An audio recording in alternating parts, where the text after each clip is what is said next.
Have you ever wondered how to make your Savage Worlds combat more exciting and dynamic? If so, you're in the right place. In this video, I'll reveal 5 secrets to make your Savage Worlds combat fast, furious, and fun. So, without further ado, let's get started. The first tip for keeping Savage Worlds combat fast, furious, and fun is using quick encounter rules. The design of these rules is to help you resolve any encounter that is less important, challenging, or interesting in a single roll instead of playing it out in detail. By using quick encounters, you can save time, avoid boredom, and focus on the more exciting parts of the adventure. The quick encounter rules are straightforward and flexible. You can use them for any encounter, such as chases, combats, heists, treks across the land, etc. Here are the general steps for running a quick encounter. First, the GM describes the scene and the goal of the encounter and assigns a modifier based on the difficulty and circumstances. The players agree on a general plan and state what each character will do. The players pick the skill that best represents their actions and make a skill roll. They can also support each other with appropriate skills. The GM and the players narrate the results based on the outcome of the skill rolls and the modifiers. They use their imagination and creativity to make the story exciting and fun. If the encounter is dangerous and has the potential to wound the characters, the GM applies wounds or other consequences to the characters who fail their rolls. The characters can try to soak the wounds as usual. If the encounter is non-lethal, the GM applies social, material, or informational consequences to the characters who fail their rolls. These might complicate or end the encounter. If the encounter involves ammo or power points, the GM and the players decide how many resources are consumed during the encounter. They can also use the rules for ammo and power points under the mass battle rules if desired. The GM determines if the encounter is successful based on the number of successes and raises compared to the number of players. If there are more successes and raises than there are players, the players succeed. The quick encounter rules supplement standard combat rules, but does not replace them. They are just tools to help you speed up or simplify encounters that are not worth playing out in detail. You should still use the standard combat rules for more tactical options, dramatic tension, or fun with dice and cards. The choice is yours and depends on your preferences and situation. The second tip for keeping Savage Worlds combat fast, furious, and fun is encouraging your players to describe their actions, and the more detail, the better. Describing their actions can help them immerse themselves in the game world, express their creativity, and have more fun with their characters. Instead of asking your players in game mechanic terms what they want to do, such as do you want to use fighting or shooting, ask them to describe what their characters are doing and what they are trying to accomplish, such as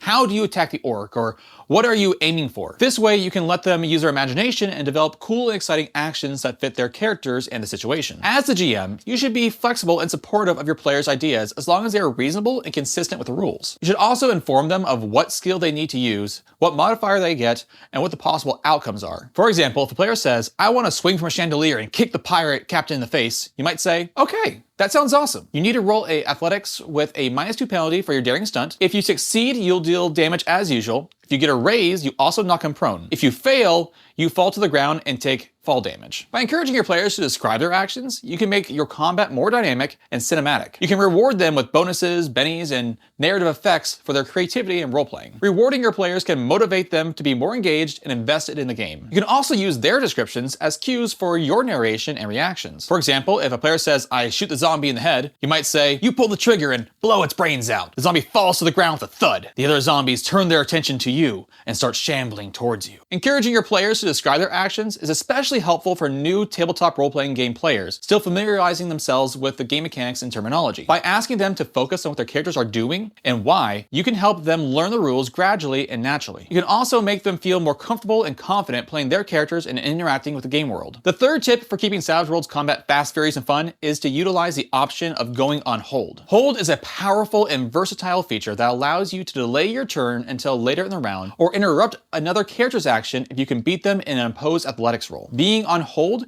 can give players more tactical choices, flexibility, and control over the combat flow. Going on hold can be helpful in many situations. For example, you can wait for your allies to set up a combo attack or for your enemies to expose their weaknesses. You can react to unexpected events or prevent a disaster from happening. You can coordinate your actions with other characters or surprise them with a sudden move. Going on hold can also be a helpful tool for the GM to keep the combat moving smoothly. If a player is unsure what to do on their turn, you can suggest or ask them to go on hold until they figure it out and move on to the next character in the initiative order. This way, you can avoid slowing down the game and boring the other players. You can also give the player who goes on hold a chance to see how the combat unfolds and devise a better plan. There is no penalty for going on hold, and it might even give the player an advantage later on. Of course, you should also use this option for your NPCs and enemies when it makes sense. If your enemy has no reason to act immediately or wants to wait for a better opportunity, you can put them on hold and surprise the players later on. However, there are 2 caveats I want to give about using this tip. First, if the player is the first in the round,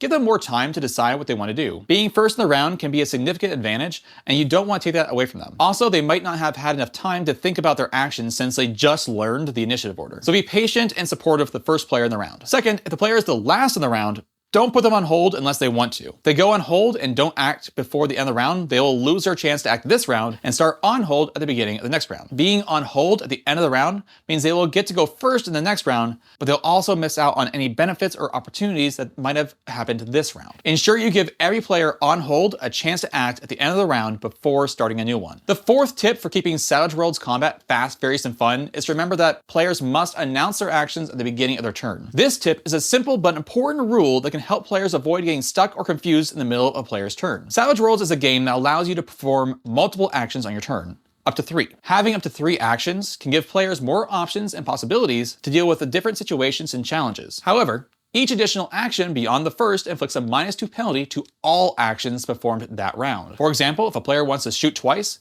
they will have a -2 penalty to both shooting rolls. To use this option effectively, they must plan and declare all their actions at the start of their turn before they roll any dice. This way, they can avoid changing their mind or regretting their choices after seeing the results of their roll. They must stick to their plan and accept the consequences, even if a later action doesn't happen or makes no sense because of an earlier failure. For example, if they want to shoot a guard and then hack a computer, but they miss the guard, you still have to roll hacking with a -2 penalty. Declaring actions at the start of the turn helps speed up the game and keep the combat flowing. You don't have to waste time thinking or debating about what to do after each roll. Remember that declaring your actions at the start of your turn doesn't mean you can't move or take free actions during your turn. You can still perform multiple actions at different points in the movement as long as they are part of your plan. You can also take free actions that may affect the actions that you take, such as talking, dropping an item, or drawing a weapon. However, you should announce any free actions that will affect your action penalties, such as running, which gives you a -2 to all actions you perform that turn. How detailed the GM requires the player's action announcements to be will vary from group to group. Most groups just require a general idea of what the player wants to do, such as attack twice, shoot twice, attack and cast a spell,